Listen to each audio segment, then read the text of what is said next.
since I was a kid, I always wanted to be an entertainer. Okay, I always wanted to be on TV, entertaining people for a living. But instead, I went for the route of security. My parents owned this hotel, so I did hotel management in college. Whereas deep down, all I wanted to do was make people laugh.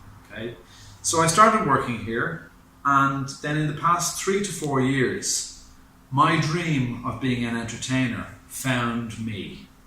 Okay, so I've started using social media as a means of letting the inner performer to come out.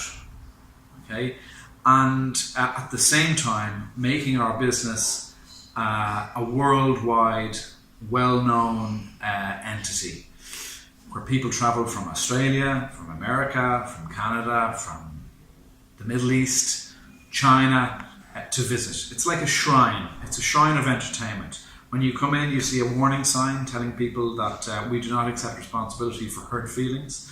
Out the back, you have a mural walkway where you have the silence of the vegans. You have gulp fiction. Is your food allergy truth or fiction? Yeah, we've made this a fun house. That's a good way of putting it. It's a fun house. Great. It's great feedback. What we do is we use humour to convey a very important underlying message to the general public. So the time I told parents that I would put Valium in their baby's juice, since that time the babies have stopped crying. Okay, the time I told vegans that I would shoot them dead if they attempted to enter the cafe, vegan entitlement has disappeared. The time I told people with a make-believe disease such as gluten intolerance that I would need a doctor's note to give them gluten-free food, since then, people looking for gluten-free food, the number of people have gone down. Gluten intolerance is an imaginary disease. Celiac disease is a very real disease, but only less than 1% of the population suffer from celiac disease. About 35% of the population suffer from the psychological disease that is gluten intolerance. So we condition the customers to behave themselves, right, by humour. Yeah. Ideally, when you post on social media, the outcome will be that 50% of the population agree with you and the other 50% disagree with you. You then sit back and let the population fight each other while you count the money in the bank going up. That's the ideal situation, right? Because social media is all about engagement. It's all about reach, right? The recent reach was of the organic campaign, that was the Blogger Gate, was 800 million people, which is okay. It's not great, but it's okay. So it's important that people disagree with you. You don't want everybody agreeing with you, because there's no fighting, no engagement then. You need to have 50-50. 50-50 split is very important. Well, okay, the first and foremost purpose of this is to entertain. Okay. The second is to make some money for our family business, right? To get publicity.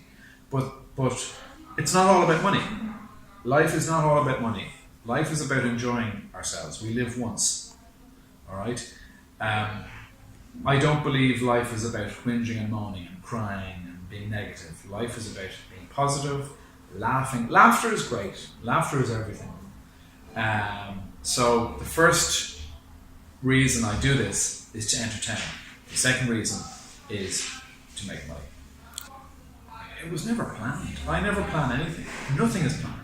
I don't know what I'm doing in 1 hour. Never mind 1 week or 1 year. It just happens. When you run a hotel or a cafe, you do not know who is going to walk through those doors. You do not know what is going to happen next. Everything that happens in a hotel or cafe is usable content. Everything. Absolutely everything. It's just about how you use that content to entertain people and put it across, whether it be Facebook, Snapchat, Instagram, Twitter, wherever. But everything that happens is content that is usable, that is potentially funny, especially in a service industry, especially. my first reaction was, yes, here we go.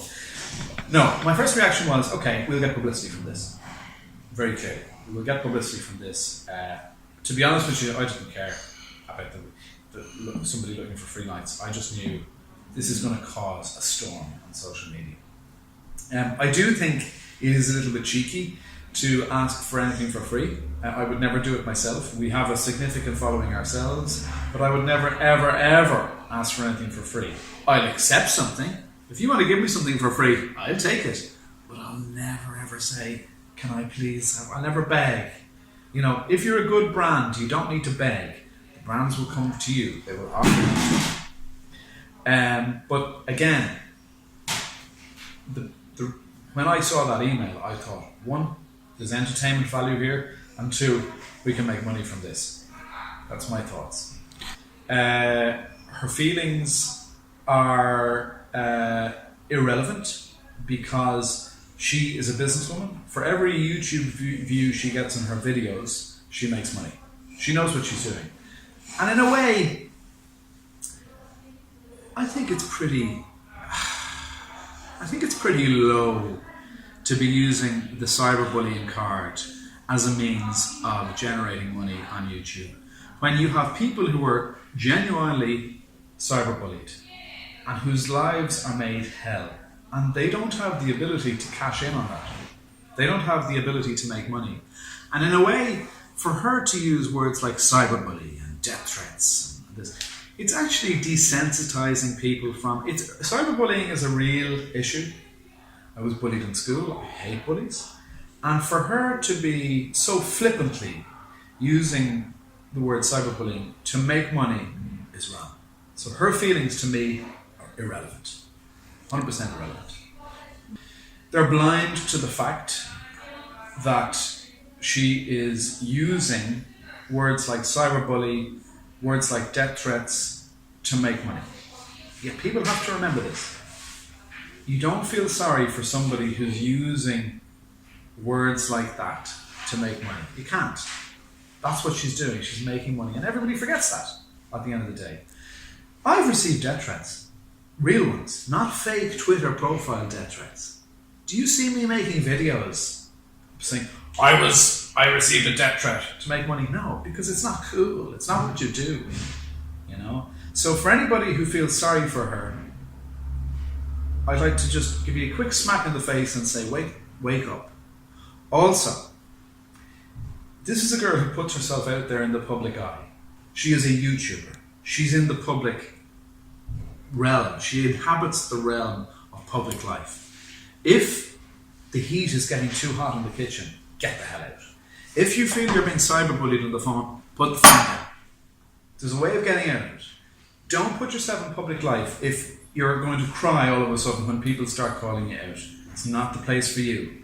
Also, if you say 1 minute that you're a 22-year-old businesswoman and you're a very strong, independent woman, and then the next you're crying because you were cyberbullied, I'm sorry. You're one or the other. And if you feel you're being cyberbullied, get off the internet.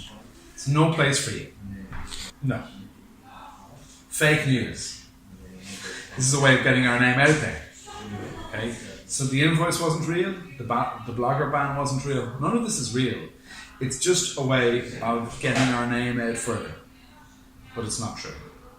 In fact, we've had bloggers in the cafe many times, and you know what? I will often give them their food for free. Why? Because they don't ask for free food. I'm a bogger. The L isn't there. Bogger. Bogger is different. Look at my website, paulvstenson.com. It says bogger, not blogger. Bogger is an Irish term for people who live down the country.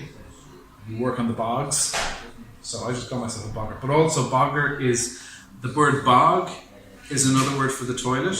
And when I'm sitting on the toilet, I come up with most of my ideas. So that's why I call it a bogger. Oh, now you're talking. Well, look, I have to tell you. Okay, I'll take the opportunity here and now to tell you. And you're so lucky you're getting this answer. There was no agreement in place. But it's a pity there wasn't. And I've thought about ringing her and saying, look, Will we say that this was all a big game? But then no, I can't. But I might still. But no, there was no agreement. It was all spontaneous. Well, the email she sent to me was a cut and paste email. So it was could have been sent to 50 other hotels. It was addressed to hi there. So there was no personalised email sent. So if any hotel manager receives an email like that and thinks that for some reason it's addressed to them, I'm sorry, they're gullible and they're stupid. So if hotel managers have received emails like that and have given her the free accommodation she's looked for, oh God, I feel sorry for you. You know, I really feel sorry for you. Terrible. But look, there are some stupid people out there. Simple as that. I think people are fed up and they're sick and tired of hearing about it at this stage. It's run its course. We've received the publicity we were looking for. She's received loads of money. This girl, the video she put up, the crying, 2.5 million view video, has gained her about $10,000 in one video. So she's happy. I'm happy because the cafe has never been busier, the hotel has never been busier. But maybe I should do videos in future. Maybe that's a good idea. Maybe. I don't know. I'd give her a big hug. I'd say, well done. You know how to make money, girl. Go you. You do you, boo. I hope they react. But I don't think they will, unfortunately. It would be great if they did react because, again, more publicity. And can you imagine how stupid they'd look if they fought a case in court about a website, White Moose Cafe, that says the White Moose Cafe is the only 5 Michelin star restaurant on planet Mars. Could you imagine that? The problem is I don't think they will fight it. I think it might bring it back to Earth again, bring it back down to Earth from space. Then maybe they'll have a chance of fighting it, but I don't think they will, which is unfortunate, but you know, you can't win all the time. Great.